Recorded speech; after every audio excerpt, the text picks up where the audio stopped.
Could what we have thought was the gift of discernment actually be the sin of judgment? Picture this.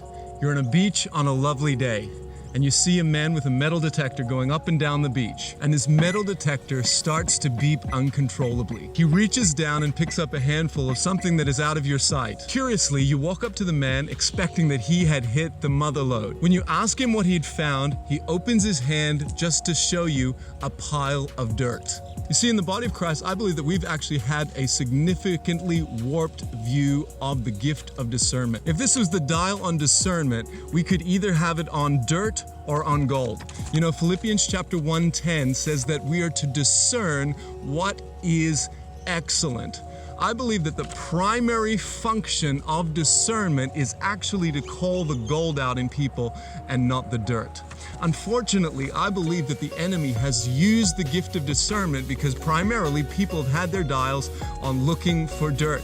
It doesn't take much to find dirt in people, but it takes a kind of discernment to call out gold in people. You know what I think is significant about this is that many times that when we begin to love people less, we begin to see more dirt. All you have to do is ask somebody's ex, what do you discern about that person? And they can bring up the dirt. And this is the danger of discernment. The more that we see people's dirt, we tend to love them less. And the less we love people, the more dirt we tend to see. You look at 1 Corinthians chapter 12, where Paul talks about discernment. It's one of the 9 gifts of the Spirit. And then he goes into 1 Corinthians 13 and he says, without love, we are nothing. The spiritual gifts are useless without love. So we need to ask ourselves, have we got the dial on discernment tuned to dirt or to gold? Is discernment causing us to love people more or love people less?